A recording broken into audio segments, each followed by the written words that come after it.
Hello, I'm Ronald Mwangi. So today we are going to look at computer hardware parts, and we are going to use this HP. It's a desktop. We are going to unmount it and disassemble all the main parts, and we see them visually, and then we are going to reassemble it. So the machine is locked using screws, and we have different types of screwdrivers, and we are going to use a right tool for the right job. In this case, we are going to unscrew it using a minus screwdriver, a flat or a minus. We are going to remove the lid so you can expose the inner parts, and we are going to disassemble them. We are going to start by seeing the power supply, which is the device for converting AC power from the national grid and adapt it to DC power required by the computer. So we are going to unscrew them. We are going to remove the cables, and there is a formula for doing this. They are held by clips. There is one, the main one, another one for the processor directory, and then there are power supply cables for the drives, like this. This one has 2 hard drives, so there are 2 cables connected to the hard disk, and then there is an extra one for the CD drive. So as you can see, the power supply is loose, all the cables. Now we are going to remove the power supply unit, and we can see this is where we get the power supply port. So the AC power comes in, and it's converted to DC power that is required by the computer. Next, we are going to look at the motherboard. This is the green part we are seeing here. It's the main board that holds all the circuit. All the devices connecting to this computer go through this motherboard. So now we are going to look at the cables that are connected to the motherboard. Some of the main cables include these SATA drives that connect the storage devices or the CD drive to the motherboard. Now we can see the hard disks are here. We are going to unmount them from their place, and you can see this one has 2 hard disks.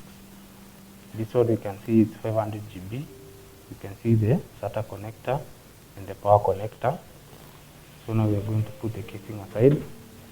Now we are going to look at the RAM. This one has 2 RAM sticks, and this is how you unmount it. You can see these 2 notches. Then you remove the RAM. You can see this one has a 1 gigabit RAM. For this desktop, they're usually long RAM sticks. For laptops, they're usually smaller. And this is how you put back a RAM. You place it back in mind of the notch. It's a division in the RAM stick. And then you place it back into place. And then we are going to look at the processor, which is hidden below this fan and a heatsink. So those ones are held into place using screws.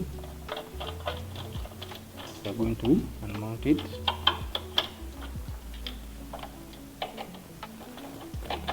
It was loosely held for the purpose of recording this video, so you can see what's below it. This is the heatsink. This is the fan. They are the heat management system for this processor, because the processor as an integrated circuit, as an IC, it dissipates a lot of heat when it's working. So the processor is held into place in a socket, which is printed directly on the motherboard, and you can see the processor. So that's the processor, and that's its socket. That is how it's held. Now we are going to assemble back the body. Before we do that, we are going to see some different ports. Like this computer has ports here. You can see we have card ports, a USB port, another USB port, audio ports, and even at the back we have more ports. Like this one, there's a video card that allows us to connect video equipment. And you can see the ports. You can see more audio ports, an Ethernet port, USB port, a VGA port, and the old PC2 ports for the mouse and the keyboard. Now we are going to assemble back the computer so we can give it back to go to work. To do this, we have to screw back everything into place.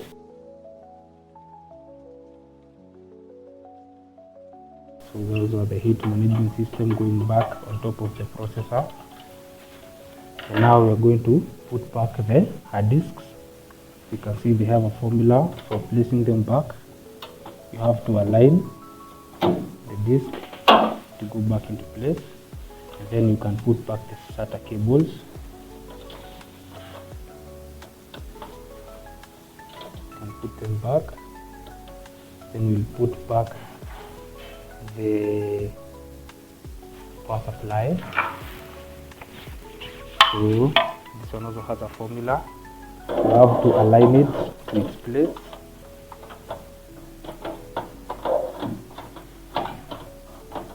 And slide it. Then now we can put back the required power cables. We'll start with the main one. Then the power supply for the north bridge.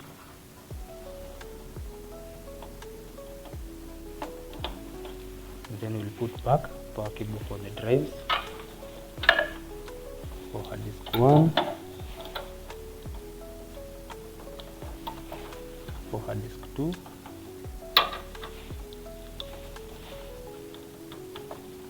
and for the CD drive.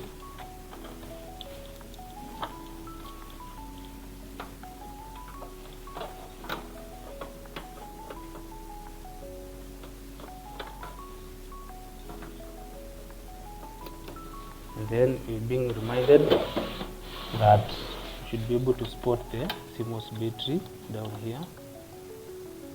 And this one is the one that keeps the power on for the clock of the computer. Yes. Finally, we put back the lid.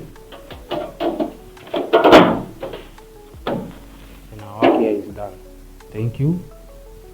Be blessed.